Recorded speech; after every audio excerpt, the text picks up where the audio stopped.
All right, folks, once again, we go to great lengths to bring you the world-famous Smith and Jones video blog, the vlog. Here we are in Chicago, and you'll probably be able to see it in the background at some point, the bed, and we've got a desk chair on the bed, propped up by magazines, just so we can talk to you. How's that? And it's kind of leaning over a little bit too, so we're here though. Hopefully it stays up for We're here, and speaking about leaning, the Chicago Bulls leaning towards number one. They have been terrific the last little while. I think they're going to be the number one seed. They've overtaken Boston. The Celtics are sputtering. They're up and down. Miami is now even past Boston. And you know what, Eric?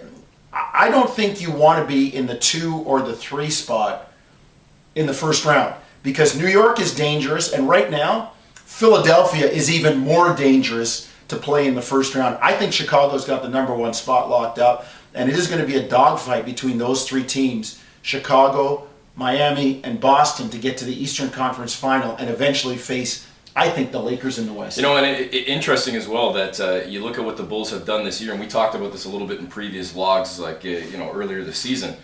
Think how close the Bulls were last year to missing the postseason. And yeah, another year of experience for Derrick Rose, but also playoff experience. And I know a lot of you say, oh, whatever, playoff experience. Hey, they got broomed last year in the first round. Yeah, but they got in there, and they got a taste of it. And we talked to Ed Pinckney, the assistant coach of the Bulls, the other night on Hoops. I think we're actually going to replay a portion of that tonight on the pregame show. But how much of a difference did it make just getting that playoff experience, even 4 games getting swept last season, carrying it over to this year? Because the marquee free agent signing for the Bulls, they lost out on LeBron James. They thought they might have a chance. They weren't that upset now, and you see why. They thought they might have had an outside shot at Dwayne Wade. Yeah. They thought they might have made a bigger splash, maybe tease with Amari Stoudemire, who knows. It was almost like a fallback getting Carlos Boozer. But then it was just smaller moves along the way, picking up guys like Kyle Korver and Watson. Ronnie Brewer. C.J. Watson, guys like that. And then getting a huge season from Luol Deng. And then, clearly, Derrick Rose taking it to another level, another year of experience under his belt, and boom, here he is. He's the MVP. And Tom Thibodeau is I'm going to debate that in a second. What?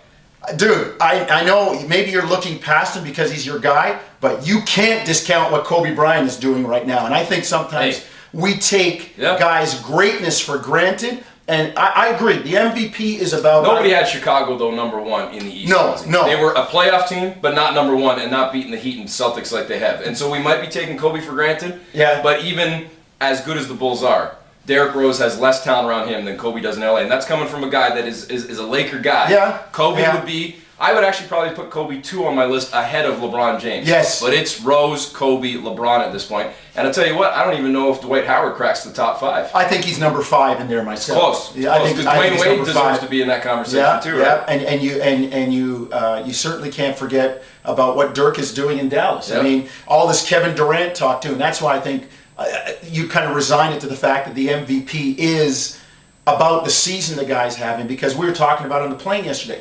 Why wasn't Michael Jordan the MVP every year he played? Yeah. I mean, it's about the season. Barkley beat him out once. Karl Malone beat him out once because they had better seasons.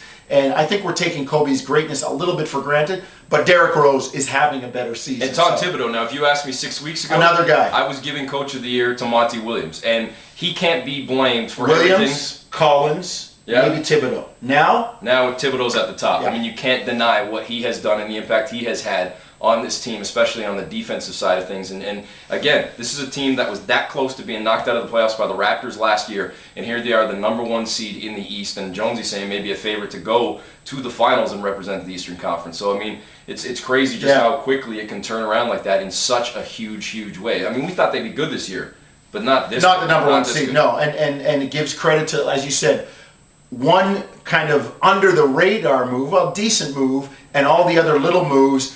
A new coach, a system, and playing roles well. And look, they could be the number 1. They should be the number 1 seed going into the playoffs, and they could get to the finals. As for the Raptors, Jose Calderon not with the team. You might have seen that up on Twitter a little bit earlier today from both Jonesy and I, but he is not with the team, so obviously not a go tonight. Andrea Bargnani, a game time decision, but otherwise healthy bodies in the mix for the Raptors. As far as the point position goes, though, that means Jared Bayless. Here you go. Let's see if you can do it, because this is a time for him to maybe get a little bit of burn late in the season and find out, are you a guy that could handle the point duties on a full-time basis as a starter, or are you a guy who is a very solid, capable backup? And clearly they're going to need his defense and his tenacity against a guy like Derrick Rose, and then Barbosa is your primary backup, at least for tonight. It's all about development right now for the Raptors, and we would be remiss if we didn't comment on this, because I can't believe we are going to be doing a game on Final Four Saturday. The NBA usually really good at staying away from that. At least Monday night in New York, we won't have a game to do. We'll be able to watch the game, but in the Goliath bracket, man, Kemba Walker is going to be tough to stop. And I wonder about 3 freshmen with Kentucky. That being said, I think Kentucky may have more overall talent, and it plays against a team with an upperclassman leader in Walker and good parts. Man, I got to give Connecticut a slight edge. And in the David bracket, VCU against Butler.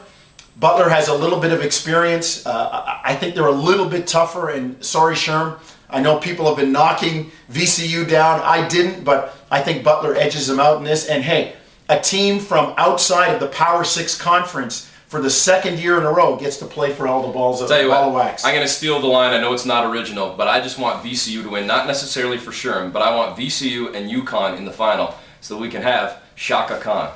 Huh? It's not my line. All right. I like it, though. It's not my line. I like it. We'll talk to you tonight.